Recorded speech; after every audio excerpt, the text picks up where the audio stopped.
los apóstoles.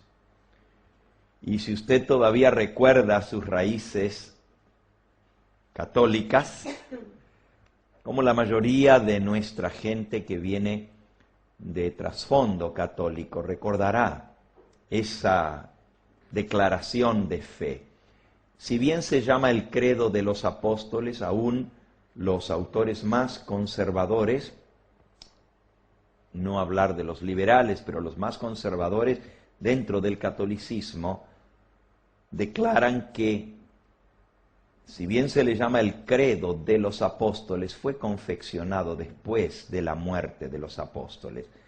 Alguien alrededor del siglo II puso junto esa fe básica apostólica y lo redactó de esta manera, y ha llegado, es una declaración de fe muy antigua, posiblemente después de la declaración que se encuentra en la palabra de Dios, que también se le llama el credo, en 1 Corintios 15, sea la segunda más antigua. Repito, se le llama el credo apostólico, pero no fue confeccionada por los apóstoles. Sin embargo, reúne las creencias apostólicas. Por supuesto, como vimos en nuestro primer tema, la base para todo cristiano es las escrituras de los apóstoles y profetas, las palabras de nuestro Señor Jesucristo, su santo libro. El credo de los apóstoles nos viene más bien por tradición. Tradición que eventualmente se escribió. No se sabe el autor. Sin embargo, si está de acuerdo a lo que los apóstoles enseñaron, es cierto. Si no, pues hemos de descartarlo, y en realidad el credo no tiene ninguna declaración que sea contraria a la Escritura. Pero lo menciono no tanto para darle valor, porque ya acabamos de leer que la misma Escritura del apóstol San Pablo dice que Jesucristo vendrá a juzgar a los vivos y a los muertos, sino porque es algo muy conocido en el mundo cristiano. Creo en Dios Padre Todopoderoso, Creador del cielo y de la tierra, y en Jesucristo, su único Hijo, que fue concebido por obra y gracia del Espíritu Santo, nació de Santa María Virgen, padeció bajo el poder de Poncio Pilato, fue muerto, crucificado, descendió, muerto y sepultado, descendió a los infiernos, resucitó al tercer día de los muertos, ascendió al cielo, está sentado a la diestra de Dios Padre Todopoderoso, y de allí ha de venir a juzgar a los vivos y a los muertos. Me detengo allí, aunque el credo sigue unos parrafitos más. De allí ha de venir a juzgar a los vivos y a los muertos. Ahora, ¿por qué menciono esto? Esta es una de las oraciones más antiguas y una declaración de fe que se usa hasta el día de hoy en la Iglesia Católica. Es muy antigua y reúne las enseñanzas de los apóstoles. Esta última declaración, al igual que todas las demás que hemos mencionado, tienen su base en las enseñanzas de los apóstoles y se pueden comprobar por la palabra de Dios. Y esta última, que Jesucristo ascendió al cielo, está sentado a la diestra de Dios, también es declaración apostólica, y que ha de venir a juzgar a los vivos y a los muertos, está también aquí en la palabra de Dios. Aquí viene el problema. Si el mismo credo declara que Jesucristo va a venir a juzgar a los vivos y a los muertos, ¿cómo entonces la doctrina popular que hemos sido enseñados dice que cuando una persona muere,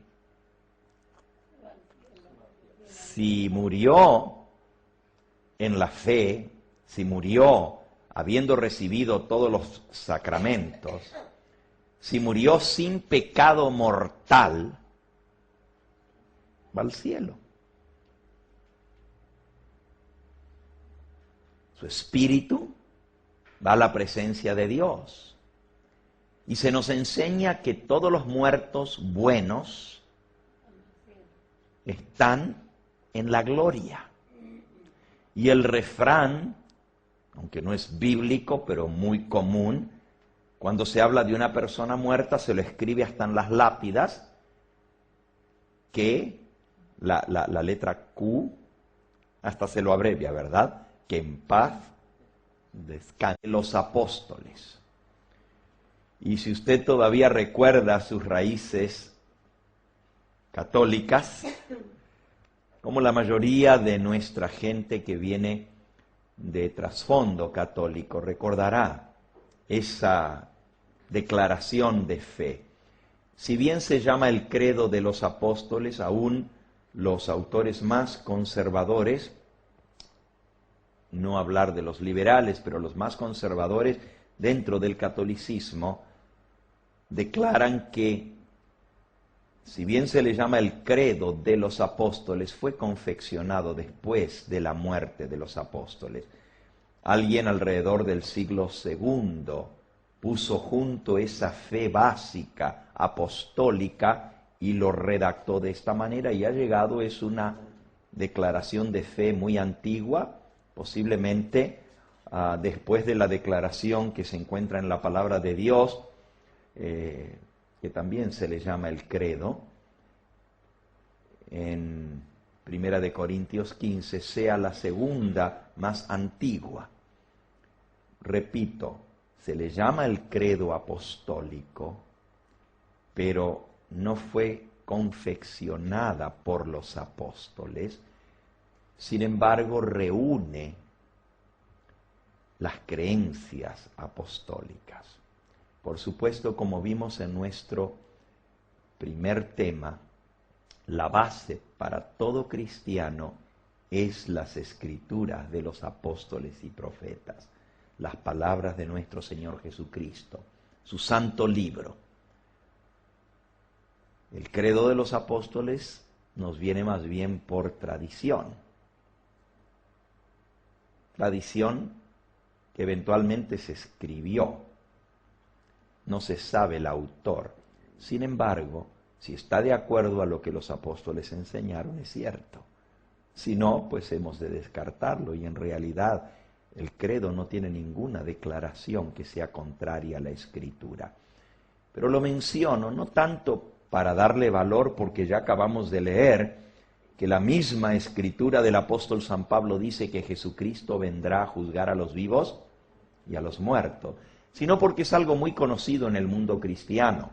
Creo en Dios Padre Todopoderoso, Creador del cielo y de la tierra, y en Jesucristo, su único Hijo, que fue concebido por obra y gracia del Espíritu Santo, nació de Santa María Virgen, padeció bajo el poder de Poncio Pilato, fue muerto, crucificado, descendió, muerto y sepultado, descendió a los infiernos, resucitó al tercer día de los muertos, ascendió al cielo, está sentado a la diestra de Dios Padre Todopoderoso, y de allí ha de venir a juzgar a los vivos y a los muertos. Me detengo allí, aunque el credo sigue unos parrafitos más. De allí ha de venir a juzgar a los vivos y a los muertos. Ahora, ¿por qué menciono esto? Esta es una de las oraciones más antiguas y una declaración de fe que se usa hasta el día de hoy en la Iglesia Católica. Es muy antigua y reúne las enseñanzas de los apóstoles.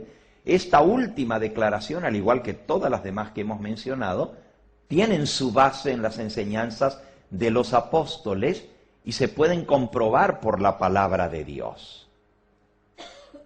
Y esta última, que Jesucristo ascendió al cielo, está sentado a la diestra de Dios, también es declaración apostólica, y que ha de venir a juzgar a los vivos y a los muertos, está también aquí en la palabra de Dios. Aquí viene el problema.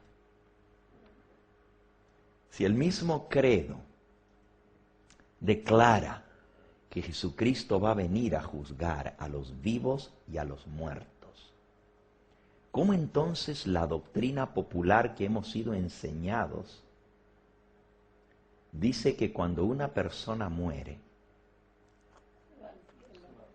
si murió en la fe, si murió habiendo recibido todos los sacramentos, si murió sin pecado mortal, va al cielo. Su espíritu va a la presencia de Dios. Y se nos enseña que todos los muertos buenos están en la gloria. Y el refrán, aunque no es bíblico, pero muy común, cuando se habla de una persona muerta, se lo escribe hasta en las lápidas, que la letra Q, hasta se lo abrevia, ¿verdad? Que en paz descanse. ¿Es Dios un Dios de confusión? No. Entonces, ¿cómo reconciliamos estas dos cosas? Por eso necesitamos estudiar la verdad sobre la muerte, la verdad sobre el infierno. A ver qué enseña la palabra de Dios al respecto. Bueno, comencemos por nuestro Señor Jesucristo. Vamos a San Juan, en el capítulo 11, a ver qué enseñó nuestro Salvador sobre la muerte. ¿Qué es la muerte para nuestro Señor Jesucristo? En San Juan, en el capítulo 11, está la historia de una familia que eran muy amigos de Jesús. El año que viene nosotros iremos una vez más a Israel a visitar las tierras donde Jesús vivió. He tenido la oportunidad de estar muchas veces, decenas de veces allá, siempre con grupos de hermanos, solo que este año próximo será algo diferente porque vamos a ir a trabajar también y a predicar el Evangelio, al mismo tiempo que ir a conocer esos lugares. En todas las veces que hemos ido, hemos visitado Betania. Betania está, si usted sale de Jerusalén, baja, sale por la puerta de las ovejas o por la puerta la puerta del templo está cerrada, por la puerta de las ovejas, baja el torrente de Cedrón, cruza el arroyuelo por el puente y se encuentra un monte al frente que es el Monte de las Olivas, en la parte norte de la ciudad. Sube el Monte de las Olivas y al llegar a la cima, apenas comienza a bajar del otro lado del Monte de las Olivas, está la aldea de Betania. Hoy en día es un barrio de Jerusalén, porque la ciudad ha crecido y envuelve todos esos alrededores. Antes era una aldea que estaba cerca de Jerusalén. Jerusalén estaba cercada por murallas, y esto obviamente estaba fuera de la muralla, y había que cruzar todo un monte y bajar al otro lado, y ahí está la aldea de Betania. Pero en realidad, caminando lo hacen 15, 20 minutos, no está tan lejos. Bueno, si puede subir la montaña, ¿no? Algunas personas de nuestro grupo no llegaban hasta la cima, porque es bastante empinada, y luego bajar al otro lado. De todos modos, les cuento esto porque en Betania vivía esta familia de la cual el Señor Jesús nos habla, y también allí, sobre el mismo Monte de las Olivas, en uno de sus faldas, está hasta el día de hoy la tumba de Lázaro. Leamos su historia. Estaba entonces Jesús enfermo. San Juan 11:1. Estaba entonces, no Jesús, sino enfermo, uno llamado Lázaro, de Betania, la aldea de María y de Marta, su hermana. María, cuyo hermano Lázaro estaba enfermo, fue la misma que ungió al Señor Jesús con perfume y le enjugó los pies con sus cabellos. Enviaron pues las hermanas, María y Marta, a decirle a Jesús: Señor, he aquí el que amas está enfermo. Oyéndolo Jesús dijo: esta enfermedad no es para muerte, sino para la gloria de Dios. Y amaba Jesús a Marta, a su hermana, y a Lázaro. Y cuando oyó pues que estaba enfermo, miren qué raro, se quedó 2 días más en el lugar donde estaba. Le avisan que su amigo, a quien él amaba. Eran como su familia. Cada vez que Jesús, recuerden que Jesús, aunque nació en Belén de Judea, se crió en Nazaret. Él era del norte, bastante lejos, muchos kilómetros hacia el norte. Más allá del mar de Galilea está la ciudad de Nazaret donde él se crió. Su ministerio público lo desarrolló mayormente en la zona norte de Israel, alrededor de Capernaum, que era su sede, en torno a lo cual giraban. Pero hizo en total 3 o 4 giras a Jerusalén, a la zona sur. Algunas veces varios meses, otras veces semanas. Pero cada vez que él iba a Jerusalén se quedaba a dormir en la casa de Marta, María y Lázaro. Era su familia, era un lugar de reposo, de tranquilidad para él.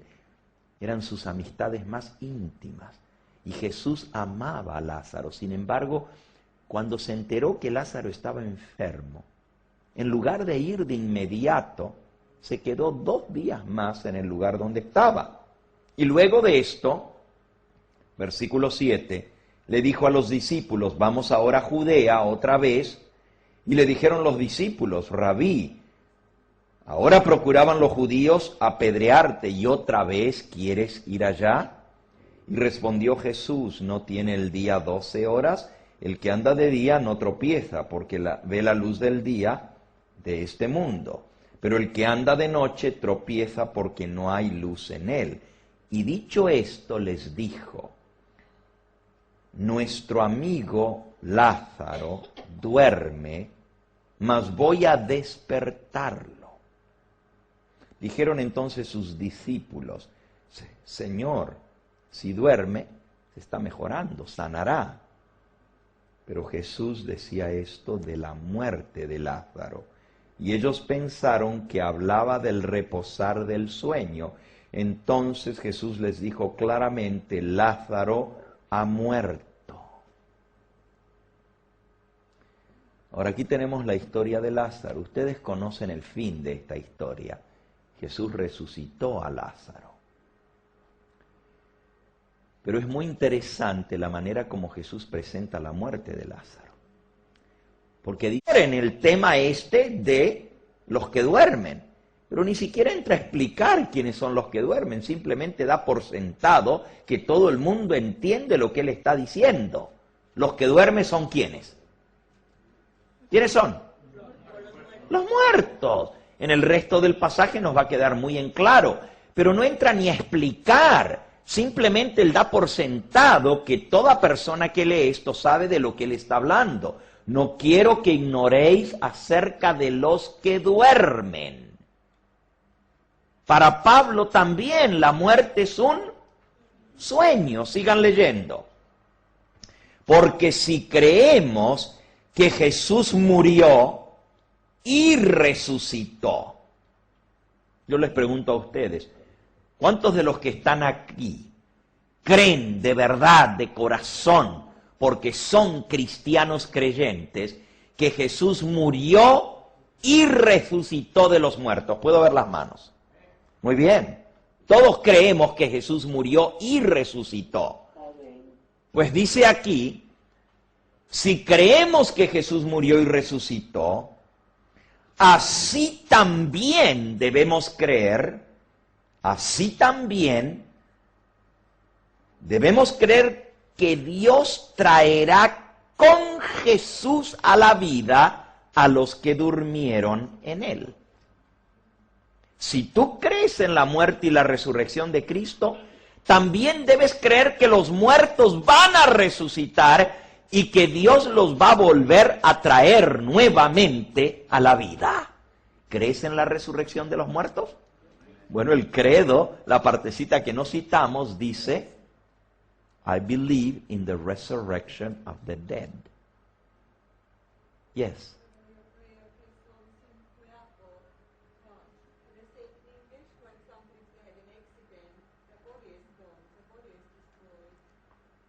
Ok. ¿Ok? Nuestra hermana Ina dice, bueno, se destruye el cuerpo, pero el alma no se destruye, ¿verdad? Ok, aguante su pregunta porque en un momento vamos a ver lo que es el alma. Te pregunto, ¿tú crees que Dios puede resucitar a uno aun cuyo cuerpo esté destruido?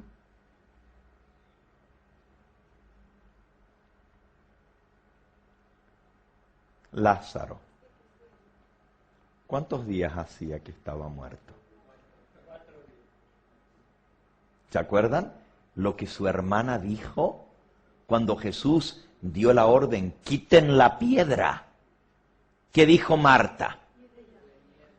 Por favor, no, que hiede ya hacía 4 días que estaba enterrado.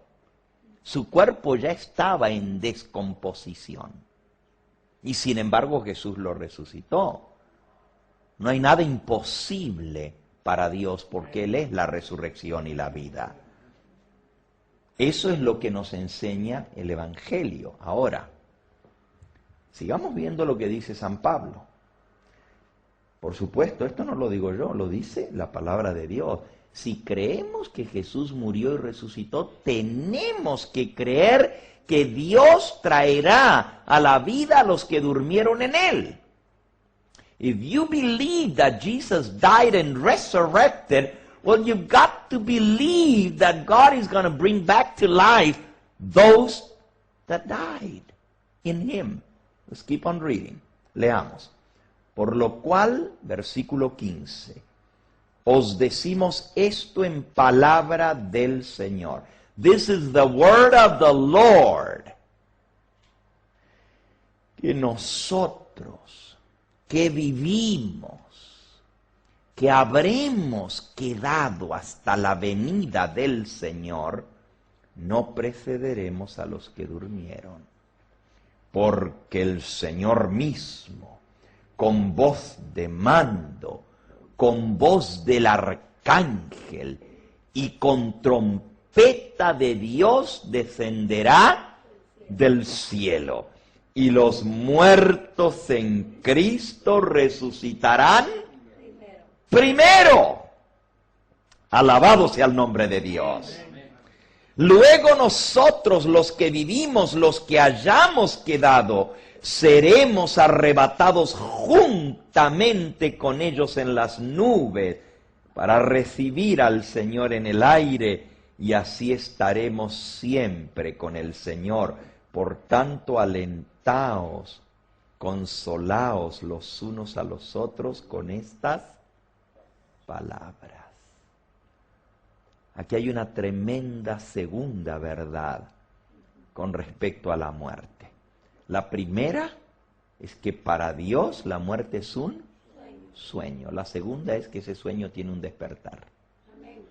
Y ese despertar de la muerte es ¿cuándo? Cuando suene la trompeta, dice aquí. El Señor descenderá del cielo con voz de mando, con la voz del arcángel y con trompeta de Dios. Pero te comes el pollo y la vaca, que alguien lo tuvo que matar para que tú te lo... Ah, pero es que yo no veo a la ovejita ni al pollo, yo nomás veo la comida en el plato. Bueno, tienes que recordar que ese ser tuvo vida y que Dios no lo hizo para que se le quite la vida para hacer alimento a otro. El pecado trajo la muerte. Pero volviendo al tema de la resurrección, que es el que nos interesa. Lo mencioné porque aquí Dios menciona esos distintos tipos de cuerpos. Y luego dice, aparte de la carne de los hombres, de las bestias, de los peces y de las aves, hay cuerpos celestiales y hay cuerpos terrenales. Pero una es la gloria de los celestiales y otra es la gloria de los terrenales. Una es la gloria del sol, otra es la gloria de la luna, otra es la gloria de las estrellas, pues una estrella es diferente de otra en gloria. Así también es la resurrección de los muertos. Se siembra en corrupción, se resucitará en incorrupción. Se siembra en deshonra, se resucitará en gloria. Se siembra en debilidad, se resucitará en poder. Se siembra cuerpo carnal, resucitará cuerpo espiritual. Hay cuerpo carnal y hay cuerpo espiritual. Qué interesante esto. Hay cuerpos espirituales. Interesante que no dice hay espíritus sin cuerpos, sino dice hay cuerpos espirituales. Aún los seres celestiales tienen cuerpo. No están hechos de carne y hueso como nosotros, pero tienen cuerpo. Cuerpo celestial. Eso enseña el apóstol. Y miren cómo termina la explicación de la resurrección de los muertos. Ahí mismo, en el versículo 51 dice, he aquí os digo un misterio. Y luego ustedes pueden leer todo el capítulo completo. He aquí os digo un misterio. No todos dormiremos, pero todos seremos ¿qué? Transformados. ¿Qué quiere decir eso de que no todos dormiremos? ¿Y cómo es eso de que no todos vamos a morir? Bueno, lo vimos, ¿no es cierto?, al leer Primera de Tesalonicenses. San Pablo dice que los muertos resucitarán en la venida de Cristo, pero nosotros los que estemos vivos, los que hayamos quedado hasta la venida del Señor, no nos adelantaremos a ellos a ver al Señor, ni tampoco ellos se van a adelantar a nosotros a ver al Señor, sino que todos juntos seremos arrebatados en las nubes a recibir al Señor en el aire para así estar para siempre con el Señor. Así que al mismo tiempo los muertos y los vivos seremos arrebatados a recibir al Señor. ¿Cómo entonces dicen que los muertos ya están con el Señor? Si San Pablo dice que cuando Él venga es cuando va a ser nuestra reunión con Él. Veamos algo más. Terminemos el versículo. Versículo 51. He aquí os digo un misterio, no todos dormiremos, pero todos seremos ¿qué? Transformados en un momento, en un abrir y cerrar de ojos, a la final trompeta. Ahí está otra vez mencionada la trompeta. Porque se tocará la trompeta y los muertos serán resucitados incorruptibles y nosotros seremos transformados. Porque es necesario que esto corruptible se vista de incorrupción y esto mortal se vista de inmortalidad. Y cuando esto corruptible se haya vestido de incorrupción y esto mortal se haya vestido de inmortalidad, entonces se cumplirá la palabra que está escrita: sorbida es la muerte en victoria. ¿Dónde está, oh muerte, tu aguijón? ¿Dónde, oh sepulcro, tu victoria? La muerte va a ser vencida al sonar de la trompeta, porque los muertos resucitarán incorruptibles y los vivos seremos transformados. ¿En cuánto tiempo va a suceder esa transformación? En un abrir y cerrar de ojos, a la final trompeta.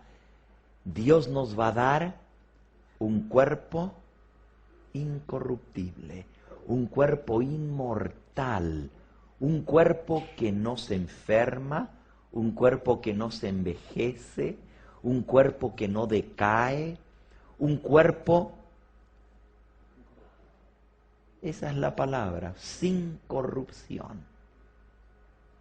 ¿Y cómo van a resucitar los muertos? Con un cuerpo incorruptible, inmortal. cuerpo inmortal. Pero ¿cuándo dice aquí que lo mortal va a ser revestido de inmortalidad? ¿Notaron? Es necesario que lo corruptible se vista de incorrupción y lo mortal se vista de inmortalidad. Entonces, ¿cuándo se recibe la inmortalidad? Cuando Cristo venga. ¿Y cómo nos dicen que el alma es inmortal? Aguanten eso. Aquí estamos viendo que la inmortalidad la hemos de recibir en la venida del Señor. Pónganse a pensar por un momento. ¿Qué no dice el texto más amado de toda la Biblia? Porque de tal manera amó Dios al mundo que ha dado a su Hijo unigénito para que todo aquel que crea en Él no se pierda, mas tenga que... ¿Quiénes son los que van a tener vida eterna? Los que creen en Él. Entonces, ¿cómo nos dicen que también los impíos van a vivir eternamente quemándose en el infierno? Si la vida eterna es para los que creen en Cristo, entonces ¿cómo los demás también van a vivir eternamente en el infierno? Solo son preguntas que les estoy levantando para que vean cuán importante es este tema. Tenemos todavía pendiente qué es el alma, pero aquí hasta ahora hemos aprendido. Morir, si le decía a Dios, Señor, mejor me hubiera muerto, mejor nunca hubiera nacido, porque perdió todo lo que tenía, perdió sus hijos, la desgracia, y encima le vino una enfermedad que era tan terrible que se tenía que rascar con un ladrillo, un pedazo de tiesto, de la desesperación que tenía. El libro de Job habla mucho de la muerte, pero miren cómo se expresa, enseña muchas verdades ciertas. Ahí mismo, en el capítulo 3 del libro de Job, él dice esto mismo que estamos expresando. Dice el versículo 11, ¿por qué no morí yo en la matriz? Mejor me hubiera muerto en la matriz. ¿Por qué no expiré en el mismo momento de salir del vientre? Dice Job.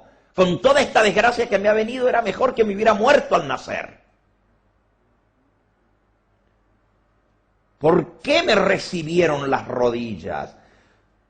¿Y a qué los pechos para que mamase? Mejor me hubiera muerto, pues ahora estaría yo muerto, versículo 13, y reposaría, dormiría yo y entonces tendría descanso. Aún en medio de su desesperación, Job reconoce lo que es la muerte y dice, si me muero, descanso, dormiría. ¿Qué es la muerte? Un sueño. Dice el versículo 17, allí los impíos dejan de perturbar.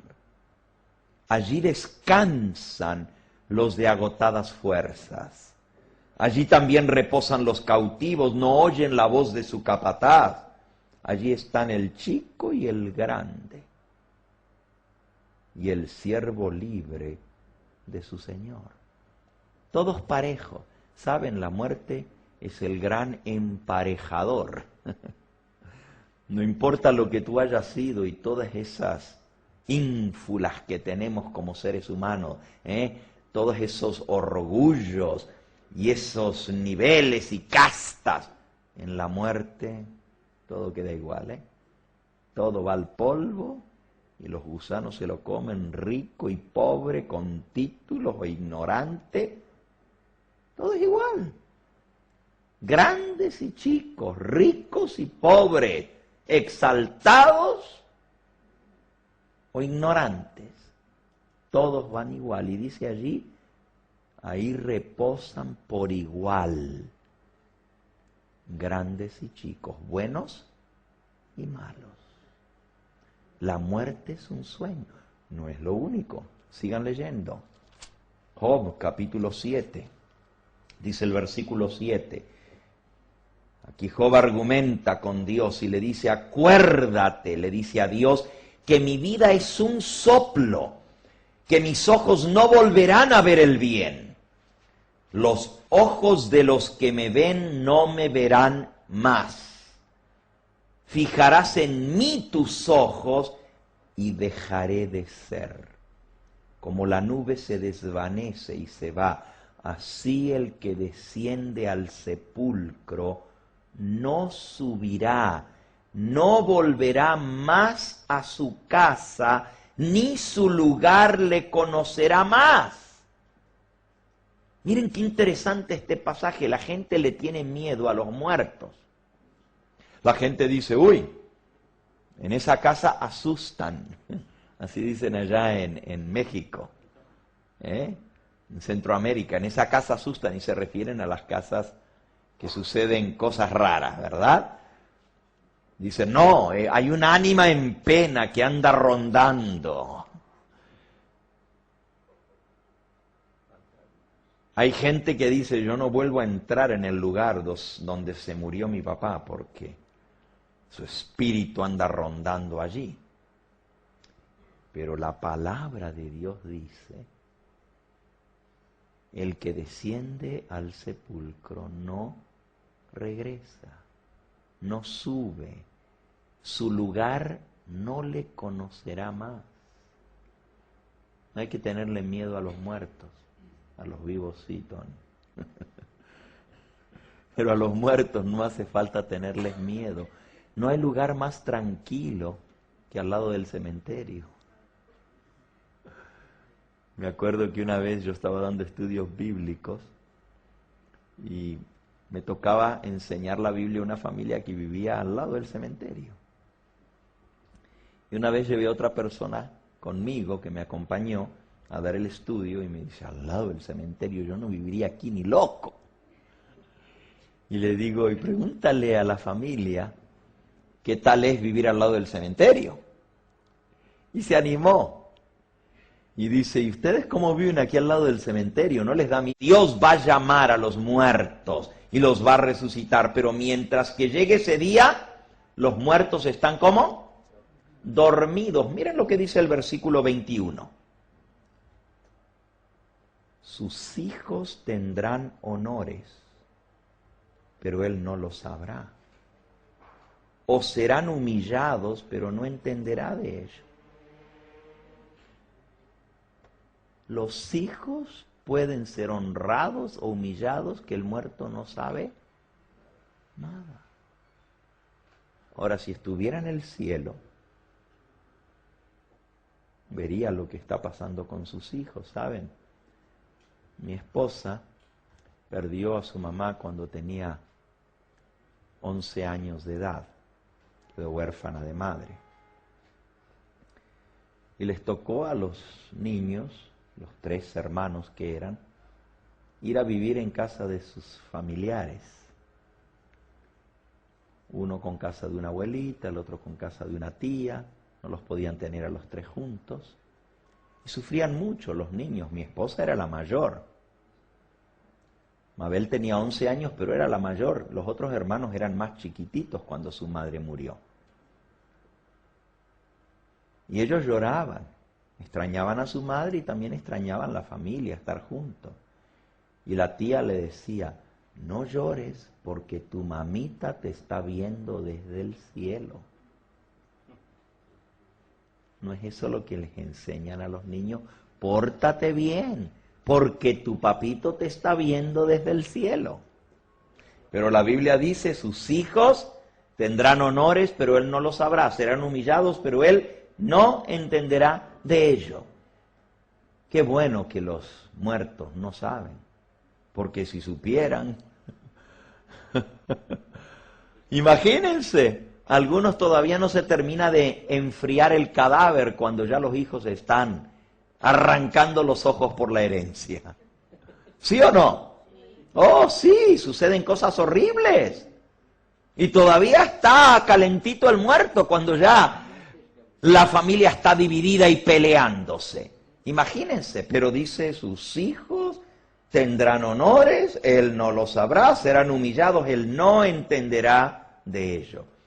Categórico, específico. Miren, en el libro de Eclesiastés, Salmos, Proverbios, Eclesiastés sigue después de Job. Eclesiastés capítulo 9 y versículo 5. Eclesiastés 9:5 dice así. Subrayalo en tu Biblia porque es un texto muy interesante y muy importante para entender la muerte.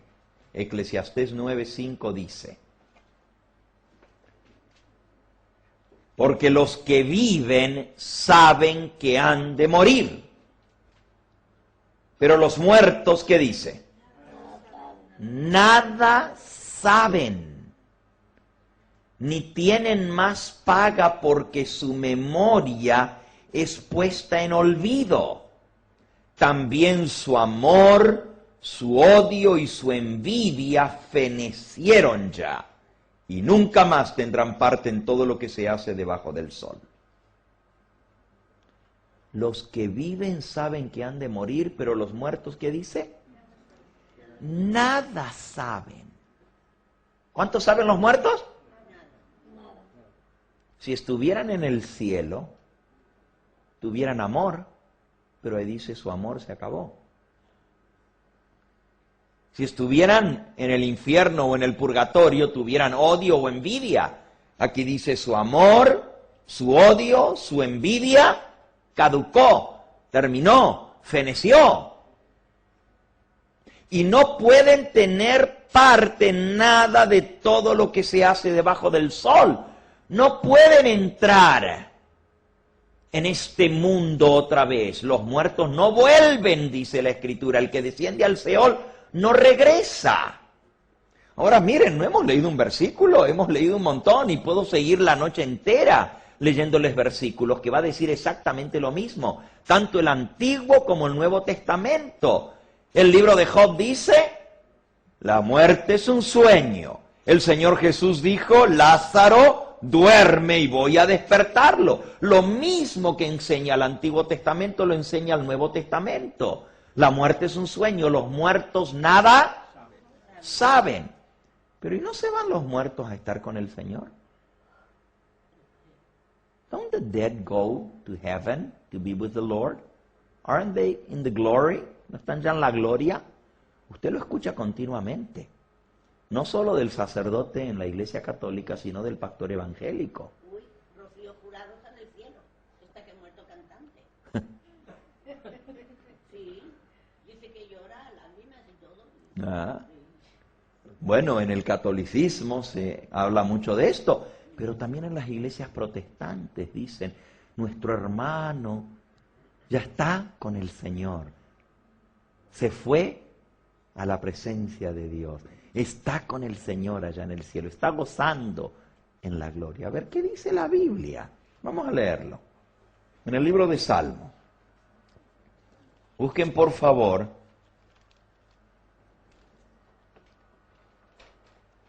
en el Salmo 115, versículo 17. No alabarán los muertos al Señor. Ajá, o ya. Ni cuantos descienden al silencio. Los muertos no van a alabar a Dios. Estoy leyendo la palabra de Dios. Y si ustedes no creen, aquí tenemos la Biblia católica que dice exactamente lo mismo. Lo pueden leer. ¿Quieren que se los lea en la Biblia católica? Doctor, ¿y estos que son quemados? Que no los meten ni... Pues ninguno va al cielo. Hasta que no venga Cristo, cuando nos va a llevar con Él. Cuando Él venga, Él nos va a llevar. Y no importa que estén quemados. Dios los resucita y le da un nuevo cuerpo. A ver, lean por favor el Salmo 6, versículo 5. Yo lo voy a leer en la Biblia católica.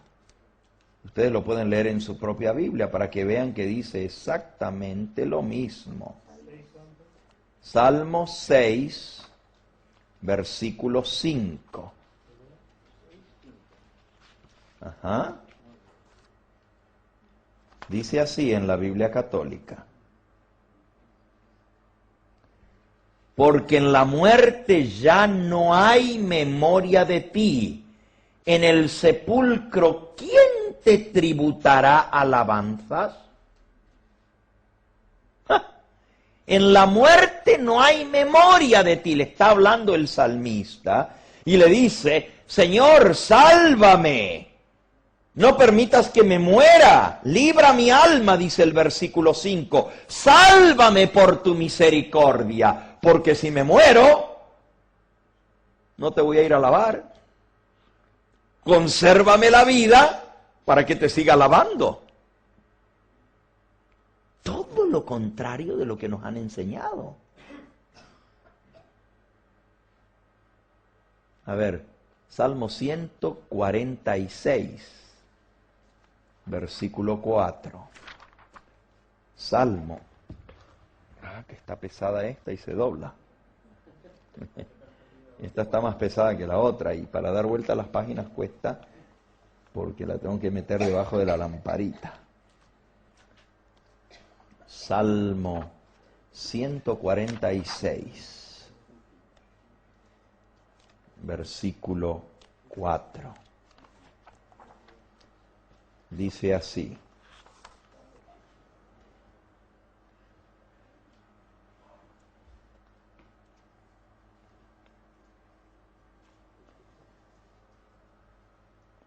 En el 1 dice, alaba al Señor, oh alma mía. Alaba al Señor, oh alma mía. He de alabar al Señor durante mi vida. Mientras yo exista, cantaré himnos a mi Dios.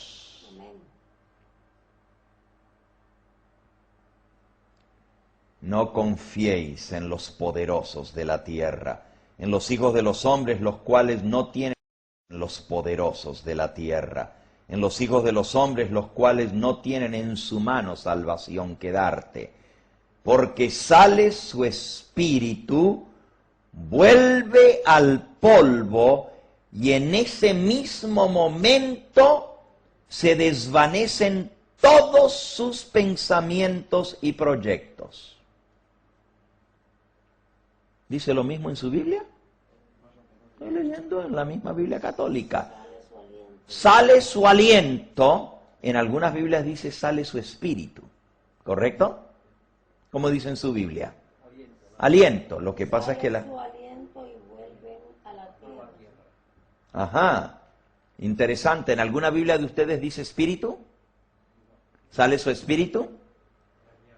En la suya sale su aliento. ¿Y en esa qué dice? Pues en esta, en la católica, dice sale su espíritu, vuelve al polvo, y entonces se desvanece en ese mismo momento sus pensamientos y todos sus proyectos. En el momento de la muerte cesa el proceso cognoscitivo, pensante.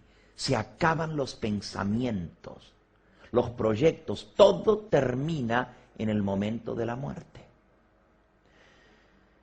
El polvo vuelve al polvo, el cuerpo vuelve a la tierra y el aliento sale de él, se acaba su respiración, el espíritu sale de él. La palabra espíritu se dice en hebreo ruaj. Ahora, qué interesante esto, y esto nos lleva a ver lo que es el alma. Repasemos un poquito lo que hemos visto. Número 1, la Biblia dice que los muertos están dormidos. La Biblia dice que los muertos nada saben. La Biblia dice que los muertos van a despertar de su sueño en el momento de la venida del Señor, cuando han de ser resucitados. La Biblia dice que los muertos no saben nada de lo que pasa ni pueden tener ya conexión con lo que sucede en esta tierra. La Biblia dice que los muertos no regresan a su casa, su lugar no les conocerá más. La Biblia dice que en el mismo momento de la muerte perecen los pensamientos, los sentimientos, las emociones. No hay amor, no hay odio, no hay envidia, no hay memoria. Quedan dormidos hasta el momento que Dios los llame otra vez a la vida, hasta la resurrección. ¿Saben? En Eclesiastés 9, no les leí el versículo 10, pero lo pueden anotar, dice el sabio Salomón, Eclesiastés 9:10, todo lo que te viniera a la mano para hacer, hazlo con todas tus fuerzas, porque en el sepulcro a donde vas no hay obra, ni ciencia, ni industria, ni sabiduría. En el sepulcro no hay nada de eso. Ni inteligencia, ni ciencia, ni industria, ni trabajo, ni sabiduría. Todo eso se acabó. Entonces, ¿qué hay en el sepulcro? Nada. Más que polvo. El polvo vuelve al polvo. Y tú dices, bueno, pero ¿y qué del espíritu? ¿Qué del alma? Bueno, vamos a ver lo que es el alma y lo que es el espíritu. Y vamos a dejar que la Biblia nos lo explique. ¿Dónde ustedes buscarían para ver cómo fue o cómo está constituido el hombre? Muy bien, en el libro de Génesis. Yo estoy leyendo en la Biblia católica. ¿Ok? Ustedes van a ver que dice exactamente lo mismo que la Biblia evangélica. Es la misma palabra de Dios. Génesis capítulo 2. Dice el versículo 7, aquí está cómo Dios formó al hombre. Y esto es importante.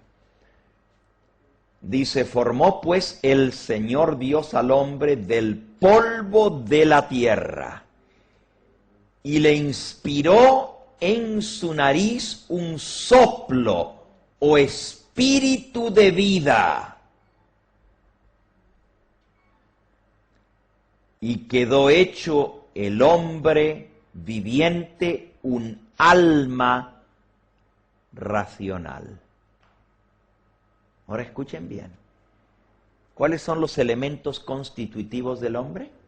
El polvo de la tierra, y luego dice que Dios le sopló en su nariz soplo o espíritu de vida.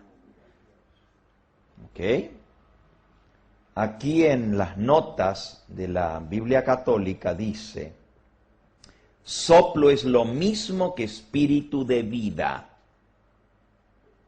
Dios crió el alma racional, que está formada del cuerpo y el espíritu. Pero primero dice que soplo es lo mismo que espíritu, y es correcto. En el idioma hebreo, soplo se dice ruaj, pero espíritu se dice ruaj. La misma palabra. Y si usted quiere decir Espíritu Santo, dice ruaj kadosh. Ruaj kadosh, Espíritu Santo. Y si quiere decir aire, dice ruaj. Y si quiere decir viento, dice ruaj. Y si quiere decir respiración, dice ruaj, porque es la misma palabra. Viento, soplo, respiración, espíritu. Vean qué interesante. Busquen allí mismo, y ya se han convencido que la Biblia católica dice lo mismo. La saco porque está un poquito pesada, esta está más liviana, pero vamos a seguir leyendo. Ahí mismo, en el libro de Génesis. A ver, ¿quién me puede entonces, según lo que hemos leído, decir qué cosa es el alma? ¿Qué es el alma? La unión del Espíritu de Dios y de materia. Muy bien, ¿la unión de qué? Ok, pero ¿qué hizo Dios primero? Primero formó el cuerpo del polvo de la tierra. ¿Y luego qué le dio? Le dio el soplo, el espíritu de vida. Y la unión del cuerpo más el soplo o espíritu, ¿formó qué? El alma. El alma es la unión del cuerpo con el espíritu. Quiere decir que nosotros no tenemos un alma. Somos un alma. We don't have a soul. We are a living soul. Do you see the difference? The soul is what you and I are. Tú y yo somos un alma viviente. No tenemos un alma. Somos un alma. Tenemos un cuerpo y tenemos el espíritu de vida que Dios nos dio. Y esas dos cosas juntas forman el alma. Ahora, la palabra alma se traduce, viene del hebreo que se dice nefesh. La palabra alma es nefesh en hebreo. Y la palabra nefesh se puede traducir como alma, se puede traducir como vida, se puede traducir como ser vivo o se puede traducir como persona. Miren qué interesante. A ver, si ustedes tienen varias versiones de la Biblia, vamos a ver algo interesante. Sí, hermano. En 1 Corintios 15:45 dice la palabra de Dios. Así también está escrito, fue hecho el primer hombre, alma viviente. Muy bien, fue hecho el primer hombre, alma viviente. Así que el hombre fue hecho un alma viviente. También eso está en el Nuevo Testamento, 1 Corintios 15:42. Lo mismo que dice el Antiguo Testamento. Está en completa concordancia. A ver, veamos lo que es un alma. Por favor, ¿quién quisiera leerme Génesis capítulo 12 y versículo 5? Génesis 12:5. Tomó pues Abraham a Sarai su mujer, y a Lot, hijo de su hermano, y todos sus bienes que habían ganado, y las personas que habían adquirido en Harán, y salieron para ir a tierra de Canaán, y a tierra de Canaán llegaron. Muy bien, ¿ustedes vieron algún alma allí? ¿Se menciona la palabra? Muy bien, ¿ustedes vieron algún alma allí? ¿Se menciona la palabra alma? En ese versículo que acaba de leer nuestro hermano Juan Carlos, ¿se menciona algún alma ahí? Sí. ¿Cuál es? Abraham, Sara, su hermano Lot. ¿Se menciona la palabra alma? No. Sí, señores.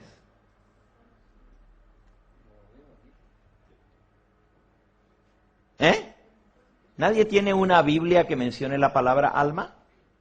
A ver, léeme tú. ¿Qué dice en alemán? Dice la palabra alma. ¿Tú tienes la Biblia en alemán? ¿Nadie tiene una Biblia en español que use la palabra alma? Esa es la del 60. ¿Nadie tiene Reina Valera del 2000, del 1909? Son todas uniformes las Biblias aquí. Pues veamos lo que dice la Biblia católica para que ustedes se den cuenta. Estamos en Génesis 12 y miren lo que dice aquí. Génesis 12:5.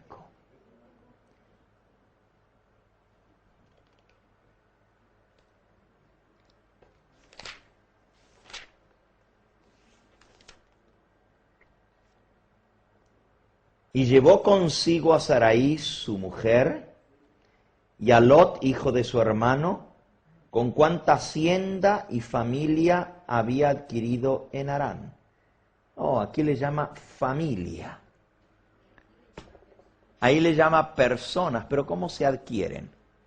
Eran esclavos que habían comprado. Lo que pasa es que la palabra original en el idioma hebreo es nefesh. Las almas que había conseguido en Harán. Almas les llama. Veamos otro ejemplo.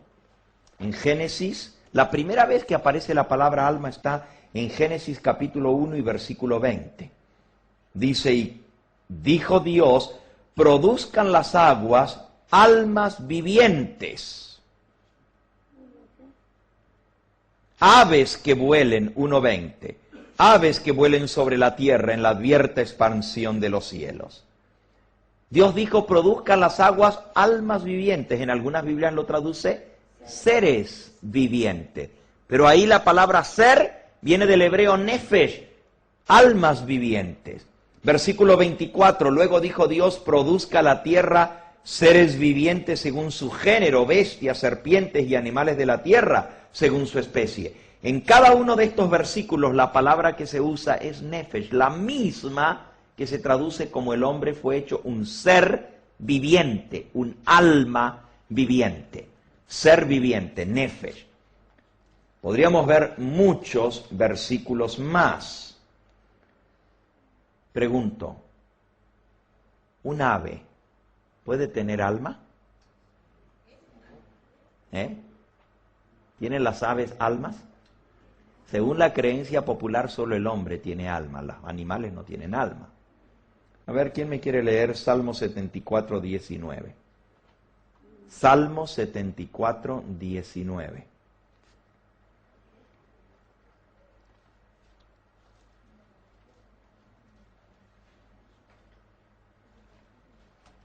No entregues a las fieras el alma de tu tortola, y no olvides para siempre la congregación de tus afligidos. Ajá. No entregues a destrucción el alma de tu tórtola. ¿Qué es una tórtola? Un pajarito, una palomita. El alma de la palomita. Ah, entonces las palomitas tienen alma. Son alma. Y cuando dice no entregues el alma de la tórtola, se refiere a la vida. Recuerden que alma también es vida. Vean otro ejemplo. Deuteronomio 12:23. Mantente firme en no comer sangre, porque la sangre es el alma. No comerás alma juntamente con su carne. ¿Cómo se puede comer el alma? En este caso, alma es la vida y está en la sangre. No comerás el alma con su carne. Y usted dice, pero ¿cómo se va a comer el alma? How can you eat a soul? Well, it says here, don't eat the flesh with the soul. But it's talking about the blood, because the life is in the blood. El alma está en la sangre porque es la vida. Y podríamos seguir multiplicando 1 o 2 versículos más para que esto quede en claro. Génesis capítulo 7, versículo 22. Está hablando del diluvio y dice así: todo lo que tenía espíritu de vida en sus narices, todo lo que había en la tierra murió. ¿Está hablando de los hombres o está hablando también de los animales? Dice, así fue destruido toda alma que vivía sobre la faz de la tierra, desde el hombre hasta la bestia, los reptiles y las aves del cielo, y fueron raídos de la tierra y quedó solamente Noé y los que con él estaban en el arca. Toda alma fue destruida, y está hablando de los hombres, bestias, aves y animales, de todo, pero les llama nefesh, alma, todo lo que tiene espíritu de vida, como los animales también tienen espíritu. Aliento, dice en su Biblia, léalo bien. Todo lo que tenía aliento de vida en su nariz. ¿Dónde está el aliento de vida? En la nariz, pero en la otra Biblia dice, todo lo que tenía aliento de espíritu de vida en sus narices murió. Es lo mismo. Vean qué interesante este texto de Eclesiastés capítulo 3. Eclesiastés capítulo 3. Este está muy interesante, dice así, versículos 19 y 20. Porque lo que sucede a los hijos de los hombres y lo que sucede a las bestias, un mismo suceso es. Como mueren los unos, así mueren los otros. Ni tiene más el hombre que la bestia. Todo es vanidad. Todo va a un mismo lugar. todo es hecho del polvo y todo volverá al mismo polvo. ¿Quién dice que el espíritu de los hijos de los hombres sube arriba y que el espíritu del animal desciende abajo en la tierra? Es el mismo suceso. Como muere el hombre, así muere el animal. Dios le dio la vida, Dios le retira la vida. El espíritu de vida vuelve a Dios que lo dio. ¿Y dónde se va el alma cuando una persona muere? Where does the soul go when the body dies? ¿Dónde va el alma? Fue la pregunta, hermana. ¿Dónde va el alma? ¿El alma va a Dios? No, el espíritu va a Dios. ¿Dónde va el alma? Where does the soul go? Porque la muerte, pastor, es la separación del cuerpo y el espíritu de vida, el aliento de vida. Ajá, pero ¿dónde se va el alma? O sea, el alma va a... No, la respiración es el espíritu. No, el alma El alma es la unión del espíritu con el cuerpo. Entonces, ¿dónde se va el alma cuando muere la persona? Muy bien, muy bien. A ver, vamos a ilustrarlo rápidamente. Le voy a pedir al pastor Cúcaro que me preste su corbata. Se mira tan bonito con ella, pero se la voy a quitar para que esté más cómodo. ¿Es el único que tiene corbata? ¿No hay otra? Ya me la saqué. ¿La desarmo? Sí, por favor. Gracias. Si ustedes me permiten, me voy a desarmar la mía también. Con o sin corbata se miran bonitos. ¿Ok? Ahora vamos a hacer algo para que entendamos lo que es el alma.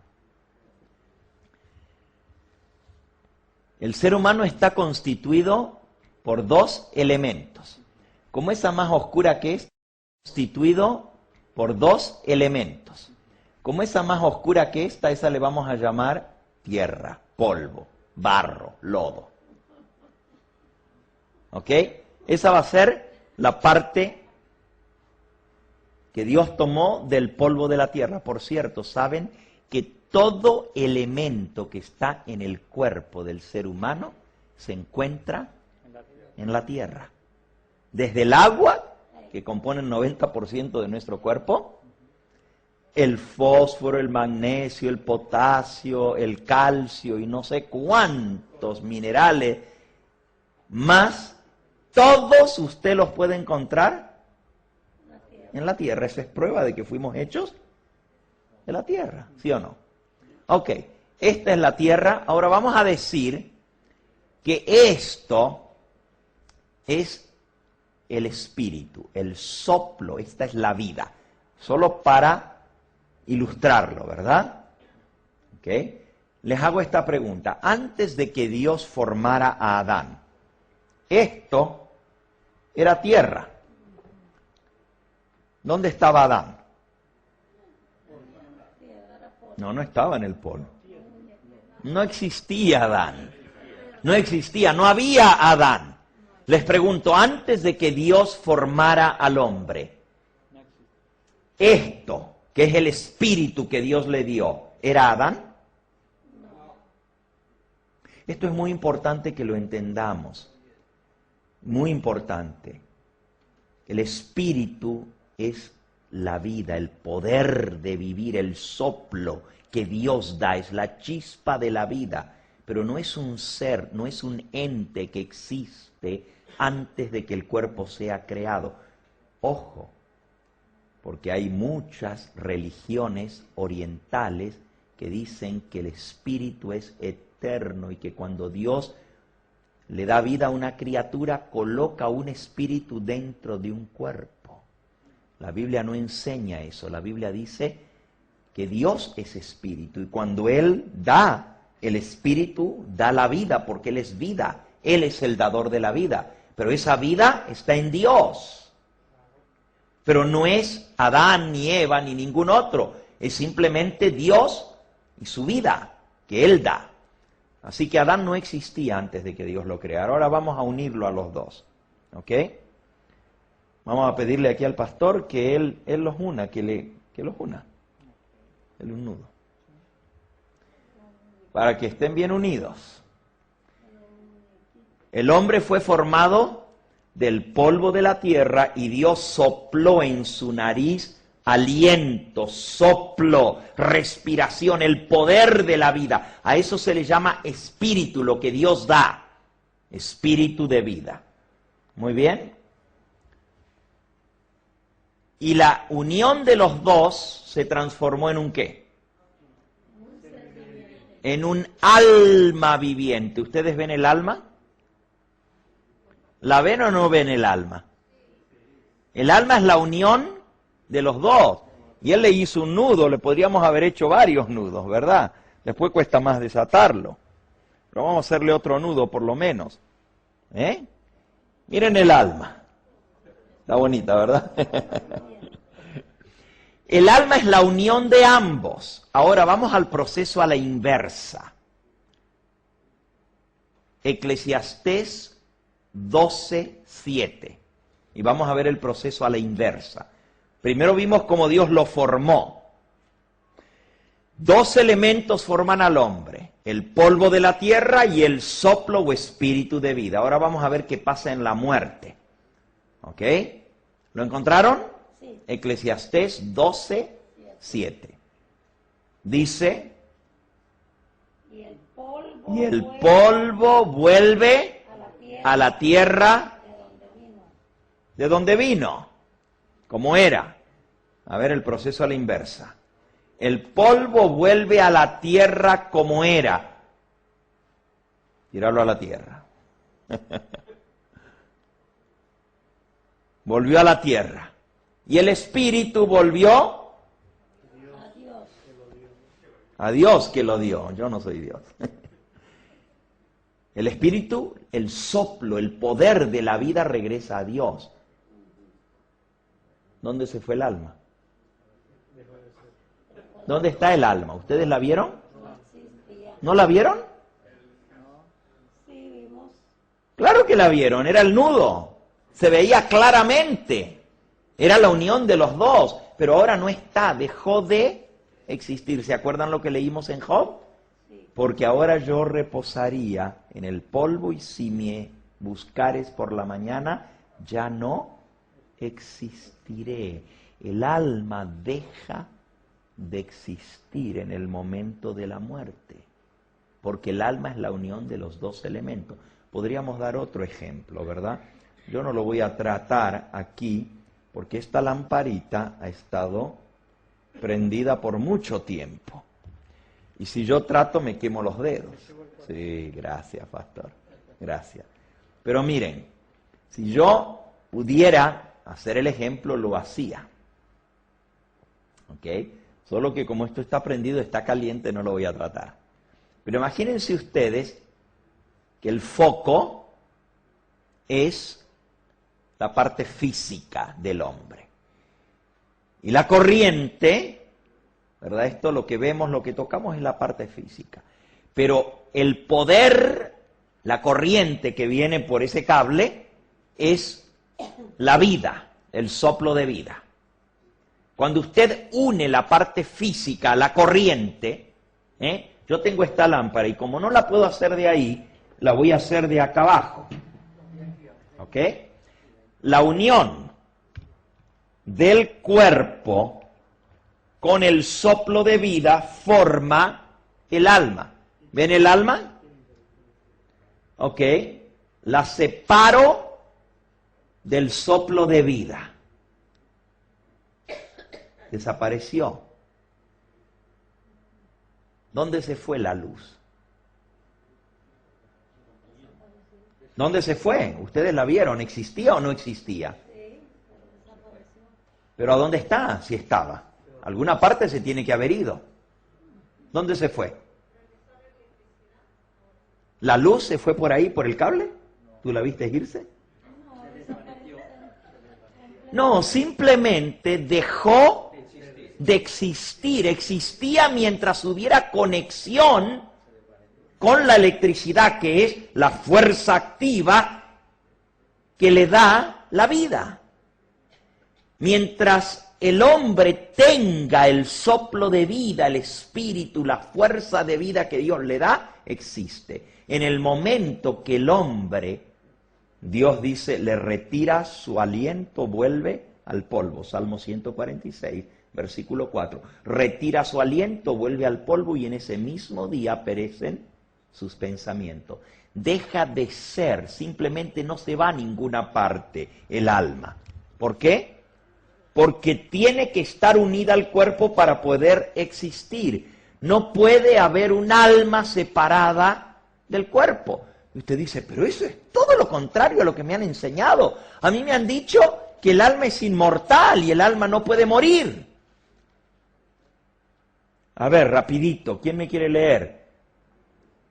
Ezequiel 18:4. Ezequiel 18:4. El que lo encuentra se pone en pie y me lo lee, por favor. Ajá. Dice así. He aquí que todas las almas son mías, como el alma del Padre, así es el alma del Hijo, es mía. El alma que pecare, esa morirá. ¡Ja! El alma, todas las almas son mías, dice el Señor. El alma que pecare, ¿esa qué? Pero ¿y cómo dicen que el alma no muere? Si la Biblia dice que el alma que pecare, ¿esa qué? Morirá. Entonces, ¿de dónde sale la idea de que el alma es inmortal y que no puede morir? Esa no es idea de Dios. Esa no es idea de la palabra de Dios. Eso viene del paganismo. Eso viene de las religiones paganas. Tanto las religiones orientales como las religiones antiguas. Pónganse a pensar por un momento. Antiguas, pónganse a pensar por un momento. Los egipcios, los persas, los griegos, los romanos, los chinos, los japoneses, los hindúes, todas esas religiones, o los podríamos nombrar por nombre, ¿verdad? Zoroastristas, animistas, budistas, shintoístas, taoístas, todos creen en la inmortalidad del alma. Pero lo más triste es que el mundo cristiano también cree en la inmortalidad del alma. El mundo católico y el mundo protestante. Pero eso es una contradicción de lo que dice la palabra de Dios. Miren 1 de Timoteo 6, versículo 16. El bienaventurado y solo soberano, Rey de reyes y Señor de señores, el único que tiene inmortalidad, que habita en luz inaccesible, a quien ninguno de los hombres ha visto ni puede ver, al cual sea la honra y el imperio sempiterno. Amén. ¿Qué dice la palabra de Dios? Que el único que tiene inmortalidad es ¿quién? Es Dios. Entonces, ¿cómo dicen que las almas son inmortales? El único que es inmortal es Dios. ¿Por qué Dios echó a Adán y a Eva del jardín del Edén? En Génesis, en el capítulo 3, dice en el versículo 24, echó pues fuera al hombre del jardín del Edén. ¿Y por qué lo echó? Versículo 22. Y dijo Jehová Dios, he aquí el hombre es como uno de nosotros, sabiendo el bien y el mal. Ahora pues, que no alargue su mano y tome también del árbol de la vida y coma y viva para siempre, lo sacó Jehová del huerto del Edén, lo echó fuera al hombre, y puso al oriente del huerto del Edén querubines y una espada encendida que se revolvía por todos lados para guardar el camino al árbol de la vida. Entonces, ¿de dónde sale de que el hombre va a vivir eternamente, que el alma no puede morir, que el alma es inmortal? Cuando Dios dijo, para que el hombre no sea inmortal, no sea que coma y viva para siempre, lo quitó del jardín del Edén. Entonces, ¿cómo la gente dice que el alma es inmortal y que no puede morir? ¿Saben quién dijo eso? Satanás. Esa es la primera mentira del diablo. Esa es enseñanza diabólica. Mírenlo ahí mismo en Génesis, capítulo 3. La serpiente era astuta, la cual dijo a la mujer, versículo 1, ¿con que Dios os ha dicho no comáis de todo árbol del huerto?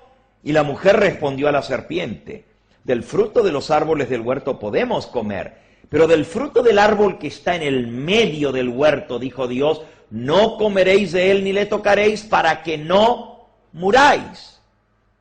Entonces la serpiente dijo a la mujer, no moriréis,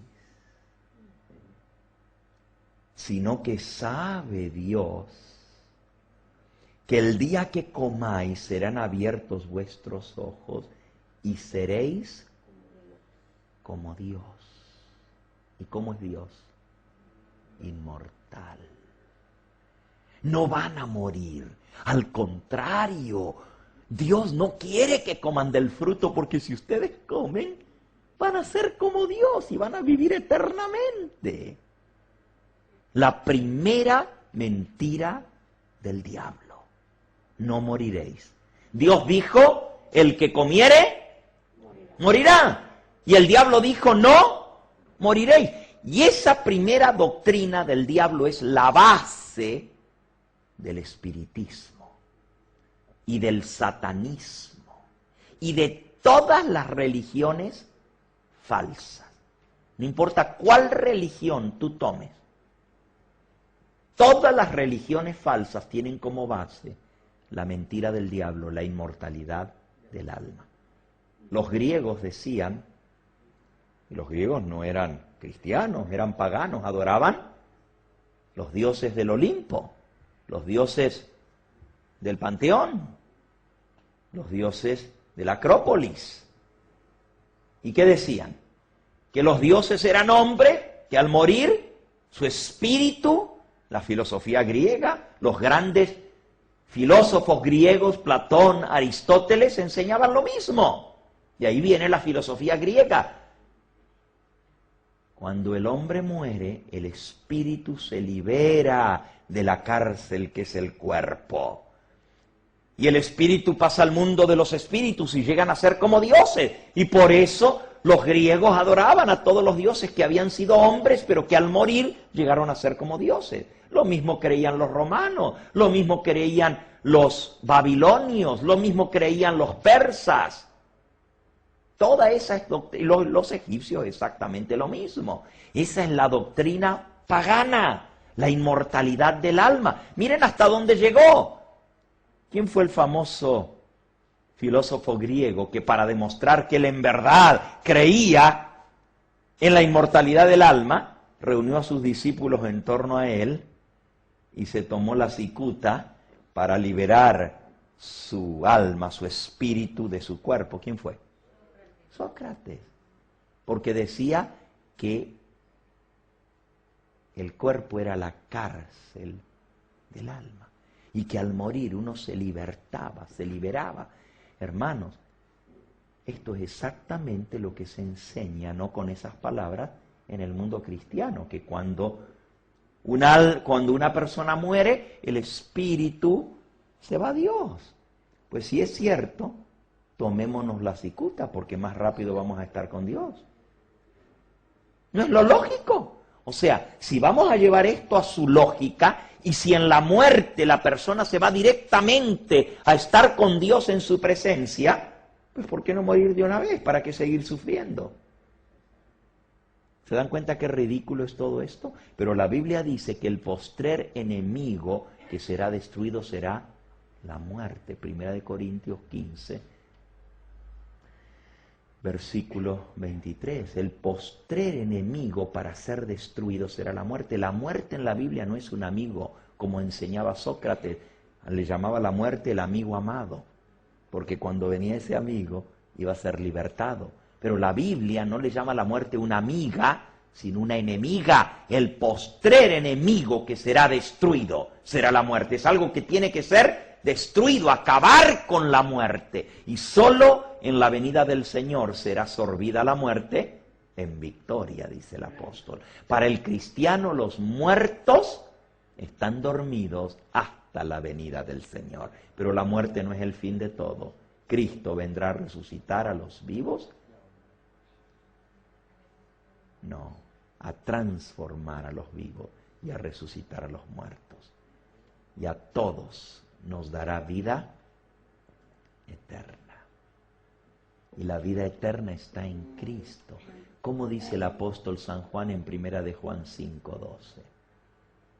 El que tiene al Hijo tiene la vida, mas el que no tiene al Hijo no tiene vida eterna. Entonces, ¿cómo vamos a decir que aún los impíos siguen viviendo eternamente si no tienen al Hijo de Dios? Y Dios es la vida. Y para vivir eternamente tenemos que estar con Dios. ¿No es mucho mejor aceptar lo que dice la Biblia? Tú dices, ay, pero ¿y ahora qué hago? Si me dijeron que mi ser querido está ya con Dios y ahora de pronto el pastor Gambetta me echa toda mi filosofía abajo y me dice que no es así. Yo no he dicho nada, cuidado. Lo único que he hecho es leer la palabra de Dios. Tú puedes aceptar lo que dice la Biblia o aceptar lo que dice el hombre. Esa es tu opción. Yo no puedo obligar a nadie a creer lo que dice la palabra de Dios, pero tú puedes escoger si le vas a creer a Dios o si le vas a creer al hombre. Pero tú puedes escoger si le vas a creer a Dios o si le vas a creer al hombre. Esto es lo que enseña Dios. Y Dios dice que la muerte es un sueño, que los muertos nada saben, que no pueden participar en nada de lo que pasa en esta vida. Y todavía tú dices, bueno, pero ¿y qué del que se me apareció? ¿Y qué de esos que dicen que se aparecen? No tengo tiempo en esta noche porque el tiempo se acabó de hablar sobre eso. Solamente te puedo decir esto, que la Biblia dice que hay espíritus engañadores. Espíritus engañadores. Los ángeles son espíritus, porque no están hechos de materia como nosotros. Y hay ángeles caídos que engañan, toman posesión del cuerpo de seres humanos y viven dentro de otros cuerpos. Pueden salir y ser expulsados del cuerpo, como es en el caso de los endemoniados. Se pueden meter en cuerpo de animales, como fueron los endemoniados en la historia que nos contó el pastor Cúcaro, que se metieron en los cerdos y los cerdos se despeñaron. Pero también pueden aparecerse simulando ser espíritus de muertos.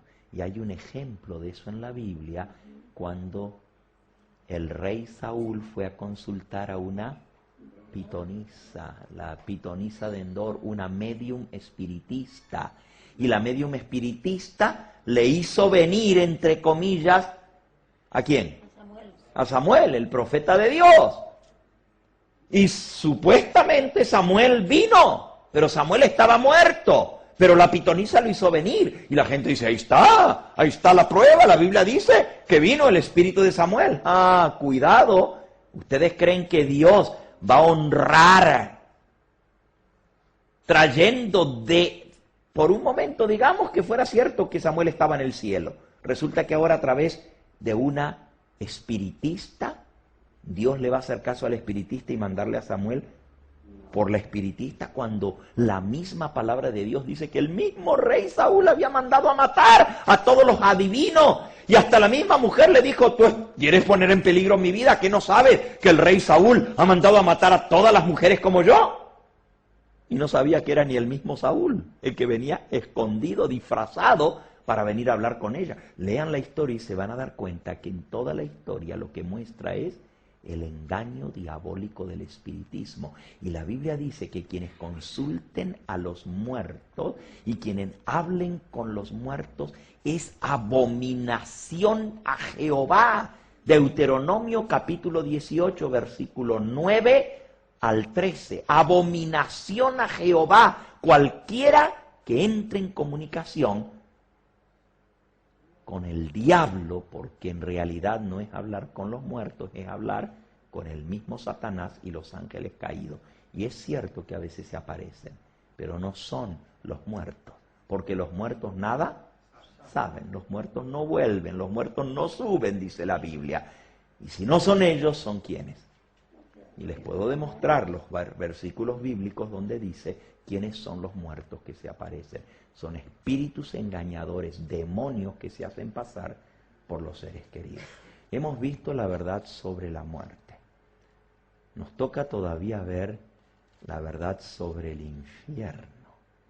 Por lo menos vimos que los muertos no están ni en el cielo, y también les puedo mostrar que los muertos no están en el infierno. Y usted dice, pero eso sí me sorprende más todavía.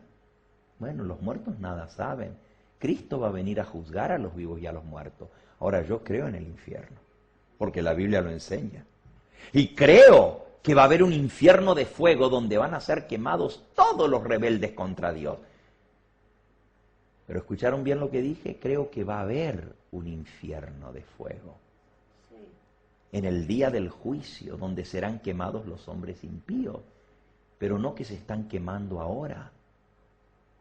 La Biblia sí lo enseña, que en el día del juicio, cuando Cristo venga, San Mateo 25, serán reunidas delante de Él todas las naciones. Separará los unos de los otros como aparta el pastor las ovejas de los cabritos. Y dirá a los de su mano derecha, venid benditos de mi Padre, heredad del reino preparado para vosotros desde la fundación del mundo. Pero dirán los de la izquierda, apartaos de mí, maldito, al fuego eterno preparado para el diablo y sus ángeles. Entonces irán los impíos al fuego y los justos al reino de nuestro Señor. Ahora escuchen bien. El fuego del infierno no fue preparado para el ser humano, fue preparado para el diablo y sus ángeles. Pero los que sigan al diablo y sigan los engaños de Lucifer y sus ángeles, se van a quemar con ellos.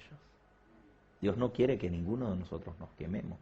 Para eso Él ha hecho provisión y vida eterna para los que creen en Él. Y por eso necesitamos creer en Jesús.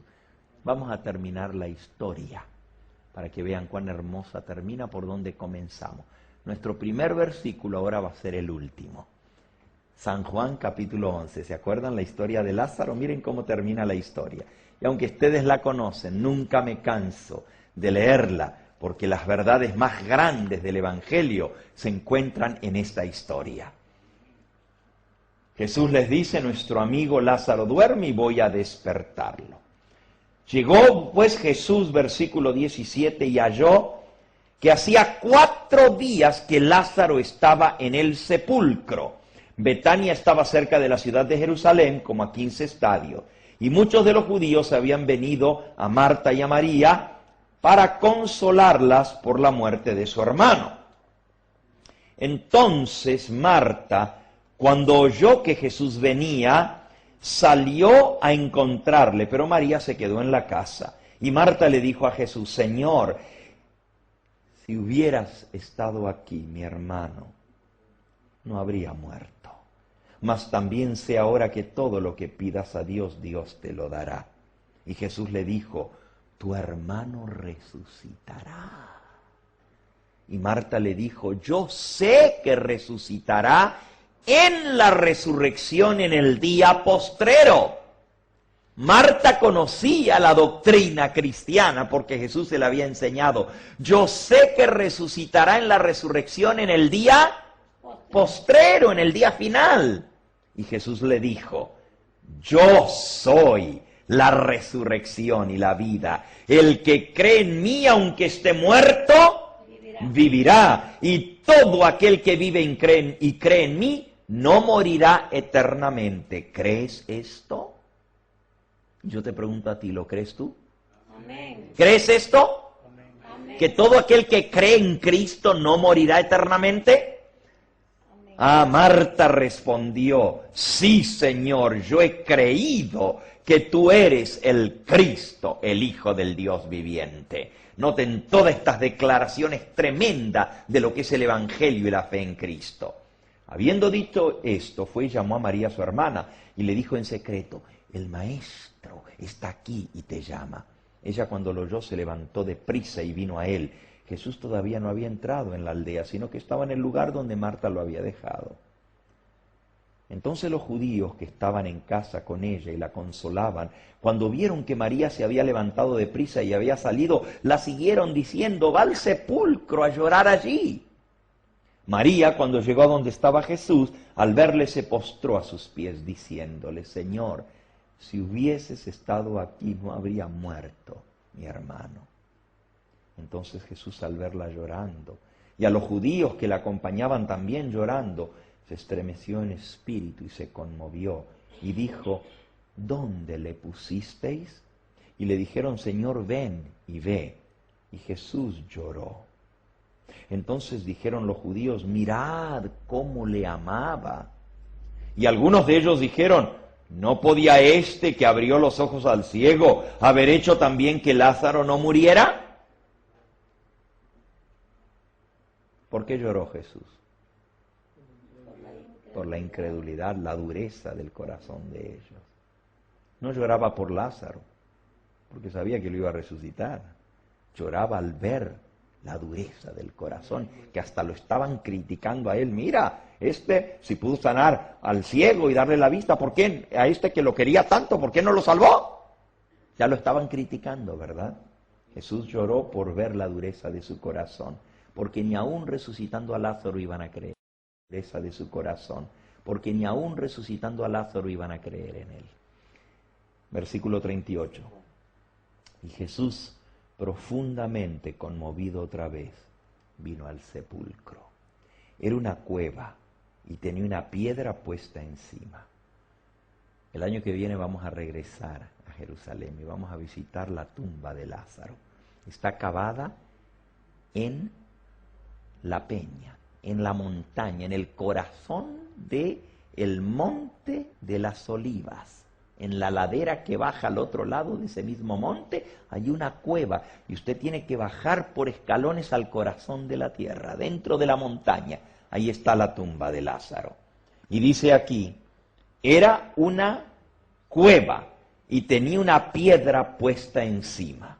Y Jesús dijo, quitad la piedra. ¿Y por qué dijo quitar la piedra? Si él era el que le iba a dar la vida a Lázaro, ¿no podía con el dedo haber movido la piedra? ¿Por qué dijo quitar la piedra? Muy sencillo, porque el Señor nos pide que nosotros hagamos lo que nosotros podemos hacer, y Él hace lo que nosotros no podemos. Quitad la piedra. Y Marta, la hermana del que había muerto, le dijo, Señor, lleve ya, porque es de 4 días de estar enterrado. ¿Ustedes saben lo que huele una persona después de 4 días? Al día no se aguanta el olor. Al día, si no lo han embalsamado. 4 días, imagínense. Y con los calores que hace en Jerusalén. Lleve ya, por favor, que ni abran el sepulcro, porque el olor no se va a poder aguantar. Estaba ya el cadáver en putrefacción. Y Jesús le dijo, quitad la piedra. ¿No te he dicho que si crees verás la gloria de Dios? Entonces quitaron la piedra de donde había sido puesto el muerto. Y Jesús, alzando los ojos a lo alto, dijo, Padre, gracias te doy por haberme oído. Yo sabía que siempre me oyes, pero lo dije por causa de la multitud que está alrededor, para que crean que tú me has enviado. Y habiendo dicho esto, clamó a gran voz: Lázaro, baja del cielo.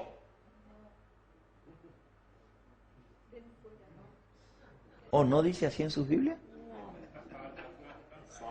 ¿O no dice así? Perdón, chequeen. Les dije que me tenían que chequear. Les dije que tenían que estar seguros de lo que yo decía. Déjenme leerlo, ¿ok? Para que se despierten nomás. Y habiendo dicho esto, clamó a gran voz: Lázaro, sube del infierno. Ah, ¿tampoco? ¿No dice así su Biblia? No. No dice, pero eso es. Hermanos, Jesús le dijo: Lázaro, ven fuera. Y el que había muerto salió atados las manos y los pies con vendas y el rostro envuelto en un sudario. Y Jesús dijo: desatadle y dejadle ir. ¿Dónde estaba Lázaro? Estaba ahí en el sepulcro. Jesús le dijo: sal fuera. ¿Se imaginan 4 días? La doctrina católica dice que hasta el tercer día, el alma puede rondar, pero ya el 4.º día, no. Este tenía 4 días de enterrado, posiblemente 5 de muerto. Si hacía 4 que estaba enterrado. Bueno, déjenme decirles, si hubiera sido cierto que Lázaro estaba en el cielo, aquí no hay ningún costarricense, pero en Costa Rica dicen: qué pecado. Cuando algo está muy malo, dicen: qué pecado. Qué terrible hubiera sido que Jesús lo bajara del cielo. ¿Se imaginan? Bajarlo a venir otra vez aquí, ¿y a qué? Si dan vuelta a la página, no pasaron ni muchos días cuando los judíos habían planeado no solo matar a Jesús, sino matar también a quién.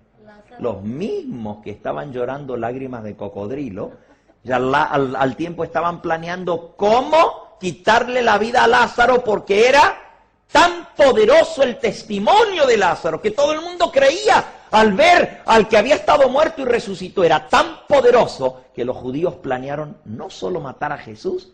Eso está en el capítulo 12, dando vuelta a la página. Miren lo que dice. Versículo 9, gran multitud de los judíos supieron entonces que Jesús estaba allí y vinieron no solamente por causa de Jesús, sino también para ver a Lázaro, a quien había resucitado de los muertos. Pero los principales sacerdotes acordaron dar muerte también a Lázaro, porque a causa de él muchos de los judíos se apartaban y creían en Jesús.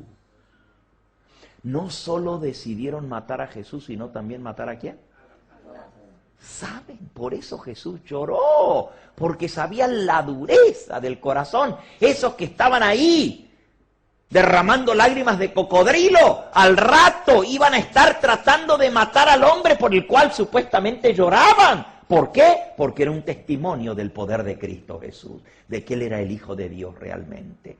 Ahora, hermano, si Lázaro hubiera estado en el cielo, ¿qué testimonio más grande para venir y contar las glorias que él vio en el cielo? Y si hubiera estado en el infierno o en el purgatorio, pues hubiera contado de lo que vio allá. Sin embargo, ustedes no van a encontrar ninguna historia de ultratumba. No van a encontrar ningún testimonio de Lázaro contando de las glorias del cielo o de las atrocidades del infierno. Simplemente Lázaro estaba dormido y Jesús lo resucitó. Y los muertos nada saben.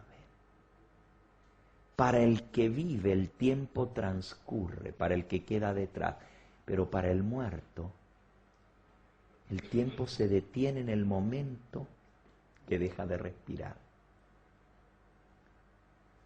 Cesan sus pensamientos, deja de pensar, ya no tiene memoria.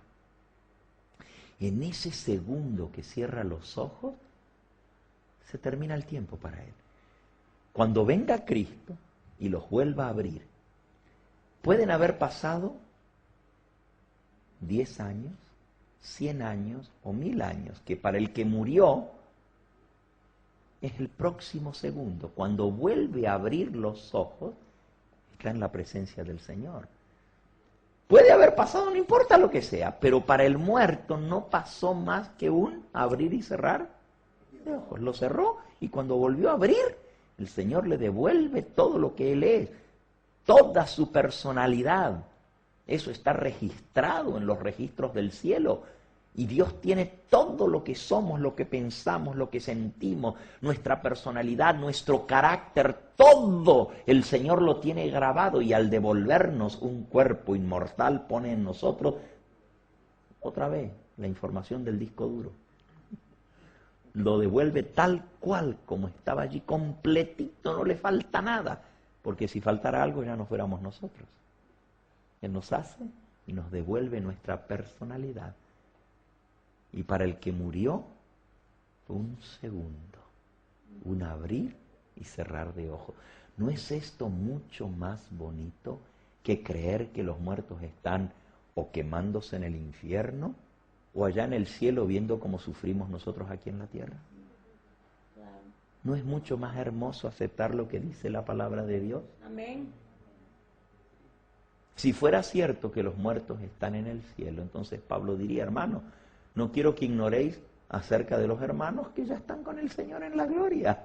A ver, búsquenme un solo pasaje en toda la Biblia que diga que el que muere se va a estar en la gloria. Si ya leímos que dice que los muertos no van a alabar a Dios. Los muertos no van a estar con el Señor. David le dice, sálvame, porque si no, no te puedo alabar. Y si ustedes leyeran la historia de Ezequías, el rey Ezequías, ¿se acuerdan? Sí. Que Dios le dijo, Le dio 15 años. que se iba a morir. Y él se puso a llorar y le dijo, Señor, no, por favor. Y entonces el profeta Isaías le dijo, está bien, Dios te va a alargar la vida 15 años.